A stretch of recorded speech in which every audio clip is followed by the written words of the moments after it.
नमस्कार विद्यार्थी मित्रांनो, आज आहे 26 मे 2026. आजच्या चालू घडामोडींच्या व्हिडिओमध्ये मी अभिजित तुमच्या सर्वांचं सहर्ष स्वागत करतो. व्हिडिओमधील प्रश्न आहे ते तुम्हाला पोलीस भरती, तलाठी भरती, वनरक्षक, दारूबंदी तसेच इतर सर्व सरळ सेवा भरती परीक्षांसाठी उपयोगी राहणार आहेत. त्यामुळे हा व्हिडिओ पूर्ण पहा आणि आवडल्यास व्हिडिओला लाईक करायला विसरू नका आणि आपल्या चॅनलला सबस्क्राइब देखील करा. सुरुवात करूयात आजच्या प्रश्नांना. पहिला प्रश्न आहे, समान नागरिक कायदा विधेयक विधानसभेत सादर करणारे देशातील तिसरे राज्य कोणते ठरले आहे? आता या ठिकाणी पाहायचं आहे आपण, गोवा हे राज्य सोडून द्यायचं आहे कारण हे स्वातंत्र्यापूर्वीपासूनच समान नागरिक कायदा असणारे राज्य आहे. त्यानंतर स्वातंत्र्यानंतर होणाऱ्या राज्यांपैकी पहिलं राज्य उत्तराखंड, दुसरं राज्य गुजरात आणि तिसरं राज्य आहे आसाम. म्हणून याचं उत्तर काय असणार आहे? समान नागरिक संहिता युनिफॉर्म सिव्हिल कोड विधेयक विधानसभेत सादर करणारे देशातील तिसरे राज्य आहे आसाम, पर्याय सी. प्रश्न क्रमांक 2, जमिनीच्या 7/12 प्रमाणे देशात पहिल्यांदाच पाण्याचा 7/12 विकसित करण्याचे नियोजन कोणत्या राज्याने केले आहे? या ठिकाणी पहा, पाण्याचा भरमसाठ वापर टाळण्यासाठी आणि पाण्याची नासाडी नुकसान टाळण्यासाठी महाराष्ट्र सरकारकडून जमिनीच्या 7/12 प्रमाणे पाण्याचा देखील 7/12 विकसित करण्यात येणार आहे. म्हणून पर्याय ए याचं उत्तर आहे. महाराष्ट्र राज्यामध्ये अशा प्रकारची तरतूद पहिल्यांदाच करण्यात येणार आहे. प्रश्न क्रमांक 3, 30 मे 2026 रोजी पुण्यात होणाऱ्या एकदिवसीय रमाई साहित्य संमेलनाच्या अध्यक्षपदी कोणाची निवड झाली आहे? आता या ठिकाणी पाहायचं आहे, माता रमाई म्हणजेच रमाई भीमराव आंबेडकर यांच्या 91व्या पुण्यतिथीनिमित्त पुण्यामध्ये होणाऱ्या एकदिवसीय रमाई साहित्य संमेलनाच्या अध्यक्षपदी लेखिका आणि अभिनेत्री रमणी सोनवणे यांची निवड झालेली आहे. म्हणून पर्याय सी याचं उत्तर आहे.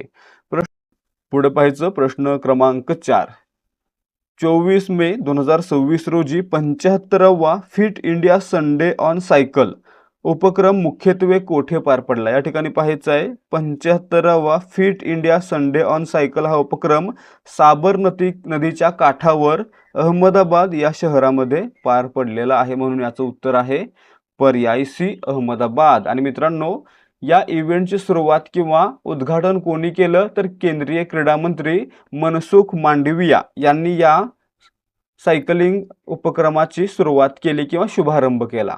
पुढे पहा, प्रश्न क्रमांक 5, ओरेशनिक ही हायपरसॉनिक मध्यम पल्ल्याची बॅलिस्टिक मिसाईल कोणत्या देशाची आहे? या ठिकाणी पहा, ओरेशनिक ही रशियाची मिसाईल आहे. पर्याय बी याचं उत्तर आहे. प्रश्न क्रमांक 6, भारतीय रिझर्व्ह बँकेने आर्थिक वर्ष 2025-26 साठी केंद्र सरकारला किती विक्रमी अतिरिक्त निधी हस्तांतरित करण्यास मंजुरी दिली आहे? या ठिकाणी पहा, आरबीआय ही भारतीय सरकारला 2025-26 साठी आणखी अतिरिक्त म्हणून 2,86,00,000 कोटी रुपये देणार आहे. म्हणून पर्याय सी याचं उत्तर असणार आहे. 2,86,000 कोटी. ठीक आहे, म्हणजे 2.86 लाख कोटी. पुढे पाहायचं, प्रश्न क्रमांक 7, वयाच्या अवघ्या 23व्या वर्षी ब्रिटनमधील सर्वात तरुण भारतीय वंशाचे महापौर म्हणजे मेयर बनण्याचा मान कोणी मिळवला? या ठिकाणी पाहायचं आहे, तुषार कुमार दहिया हे ब्रिटनमधील एल्स्ट्री आणि बोरहॅमवूड या शहराचे महापौर म्हणजे मेयर बनलेले आहेत. म्हणून याचं उत्तर आहे पर्याय बी, तुषार कुमार हे ब्रिटनमधील सर्वात तरुण भारतीय वंशाचे मेयर बनलेले आहेत. प्रश्न क्रमांक 8, जागतिक थायरॉइड दिवस दरवर्षी कोणत्या तारखेला साजरा केला जातो? दरवर्षी 25 मे हा दिवस जागतिक थायरॉइड दिवस म्हणून साजरा केला जातो. पर्याय बी याचं उत्तर आहे. आणि 2026च्या जागतिक थायरॉइड दिनाची थीम काय होती? थीम होती लवकर हस्तक्षेप आणि निदान विलंब कमी करणे, ही थीम याची होती. प्रश्न क्रमांक 9, 100 मीटर धावण्याच्या शर्यतीत 10.09 सेकंदांची ऐतिहासिक वेळ नोंदवून भारताचा सर्वाधिक वेगवान खेळाडू कोण बनलेला आहे? या ठिकाणी पहा, झारखंडमधील रांची या ठिकाणी फेडरेशन कप स्पर्धा भरली होती. या स्पर्धेमध्ये 100 मीटर अंतर 10.09 सेकंदामध्ये पूर्ण करून गुरिंदर वीर सिंग हे भारतातील सर्वात वेगवान धावपटू बनलेले आहेत, म्हणून याचं उत्तर आहे पर्याय बी, गुरिंदरवीर सिंग. कोणत्या राज्यातील आहेत? पंजाब मधील आहेत. त्यासोबतच मित्रांनो, जगातील सर्वात वेगवान धावपटू कोण आहेत? तर 100 मीटरसाठी कोण? Usain bolt. यांचा रेकॉर्ड किती सेकंदाचा आहे ते कमेंट करून सांगायचं. उसेन बोल्ट यांचा रेकॉर्ड किती सेकंदाचा आहे? प्रश्न क्रमांक 10. संयुक्त राष्ट्र military gender advocate of the year 2025 या पुरस्काराने कोणाला सन्मानित करण्यात आले? या ठिकाणी पहा, मेजर अभिलाषा बराक यांना UN कडून military gender advocate of the year 2025 पुरस्कारानं सन्मानित करण्यात आलेला आहे, म्हणून पर्याय सी याचं उत्तर आहे. अभिलाषा बराक या मूळच्या हरियाणा राज्यातील आहेत. प्रश्न क्रमांक 11. भारताचे AI लढाऊ विमान कालभैरव कोणत्या युरोपीय देशात तयार केले जाणार आहे? या ठिकाणी पहा, भारताचं पहिलं AI लढाऊ विमान कोणतं आहे? कालभैरव या नावानं बनवण्यात येत आहे. ते कुठे बनवलं जात आहे? तर पोर्तुगाल या देशामध्ये बनवलं जात आहे, म्हणून पर्याय सी याचं उत्तर आहे. ठीक आहे, लक्षात काय ठेवणार आहे? भारताचं पहिलं AI लढाऊ विमान कालभैरव हे पोर्तुगालमध्ये विकसित केलं जात आहे. प्रश्न क्रमांक 12. दक्षिण आशियाई वेटलिफ्टिंग फेडरेशनचे नवीन अध्यक्ष म्हणून मे 2026 मध्ये कोणाची बिनविरोध निवड करण्यात आली आहे? या ठिकाणी पहा, सहदेव यादव यांची दक्षिण आशियाई वेटलिफ्टिंग फेडरेशनचे अध्यक्ष म्हणून बिनविरोध निवड करण्यात आली, म्हणून पर्याय बी याचं उत्तर आहे. प्रश्न क्रमांक 13. छत्तीसगडच्या उदंती सीता नदी व्याघ्र प्रकल्पात मध्य भारतात पहिल्यांदाच कोणता दुर्मिळ कासव आढळलेला आहे? या ठिकाणी पहा, छत्तीसगडमध्ये असलेल्या उदंती सीता नदी व्याघ्र प्रकल्पामध्ये पहिल्यांदाच दुर्मिळ असा हिमालयन ट्रायकॅरिनेट हिल टर्टल आढळलेला आहे, म्हणून पर्याय सी याचं उत्तर आहे. व्याघ्र प्रकल्पाचं नाव लक्षात ठेवायचं आहे, उदंती सीता नदी व्याघ्र प्रकल्प. प्रश्न क्रमांक 14. माउंट एव्हरेस्ट वरील पहिली संपूर्ण महिला गिर्यारोहण मोहीम यशस्वीरित्या पूर्ण करणारे केंद्रीय सशस्त्र पोलीस दल कोणते? या ठिकाणी पहा, फक्त महिलांची टीम मिळून माउंट एव्हरेस्ट सर करणारी पहिली टीम बनलेली आहे ITBP मधून, म्हणून पर्याय डी याचं उत्तर आहे. संपूर्ण महिलांची गिर्यारोहण मोहीम यशस्वीरित्या पूर्ण करणारे पहिले केंद्रीय सशस्त्र दल कोणते? ITBP, Indo Tibetan border police. पुढे पहा, प्रश्न क्रमांक 15.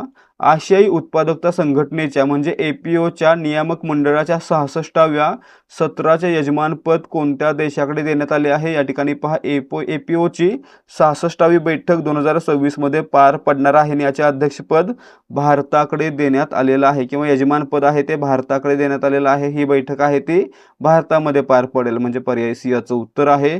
प्रश्न क्रमांक 16. लडाख या केंद्रशासित प्रदेशाने आपल्या पर्यटन क्षेत्राला अधिकृतरित्या उद्योगाचा दर्जा देण्याचा ऐतिहासिक निर्णय कधी घेतला? तर या ठिकाणी पहा, मे 2026 मध्ये लडाखनं आपल्या पर्यटन क्षेत्राला अधिकृतरित्या उद्योग म्हणजे इंडस्ट्रीचा दर्जा देण्याची घोषणा केलेली आहे, म्हणून पर्याय सी याचं उत्तर आहे. आणि मित्रांनो, ही घोषणा आहे ती 1 जून 2026 पासून लागू होणार आहे. प्रश्न क्रमांक 17.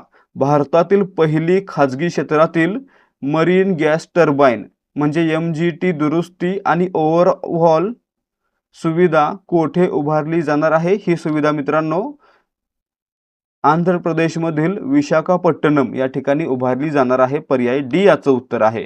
प्रश्न क्रमांक 18. महाराष्ट्रातील पहिले पाण्याखालील संग्रहालय कोणत्या युद्धनौकेत साकारले जात आहे? या ठिकाणी पहा, युद्धनौका आहे INS गुलदार. ही सिंधुदुर्ग जिल्ह्यामध्ये आहे. या ठिकाणी याच्यावर किंवा या ठिकाणी काय करण्यात आलेलं आहे तर महाराष्ट्रातील पहिलं पाण्याखालील संग्रहालय सुरू करण्यात आलेलं आहे, म्हणून याचं उत्तर पर्याय बी असणार आहे. INS गुलदार आणि ठिकाण सिंधुदुर्ग जिल्ह्यामध्ये.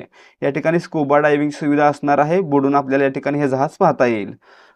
प्रश्न क्रमांक 19. भारत आणि इटली यांनी कोणते वर्ष संस्कृती आणि पर्यटन वर्ष म्हणून साजरे करण्याची घोषणा केली? पंतप्रधान नरेंद्र मोदी हे इटली दौऱ्यावर असताना इटलीच्या पंतप्रधान मेलोनी आणि पंतप्रधान नरेंद्र मोदी यांनी 2027 हे वर्ष संस्कृती आणि पर्यटन वर्ष म्हणून साजरा करण्याची घोषणा केलेली आहे, म्हणून पर्याय बी याचं उत्तर आहे. प्रश्न क्रमांक 20 आहे.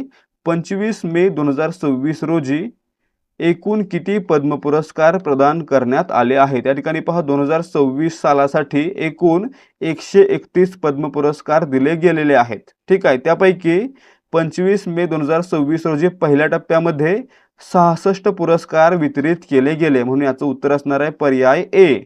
25 मे 2026 रोजी 66 पुरस्कार दिले गेले. आणि मित्रांनो, अजूनही बाकी शिल्लक पुरस्कार आहेत ते दुसऱ्या टप्प्यामध्ये दिले जातील. लक्षात ठेवायचं आहे, एकूण पुरस्कार 131 आहेत. त्याच्यामध्ये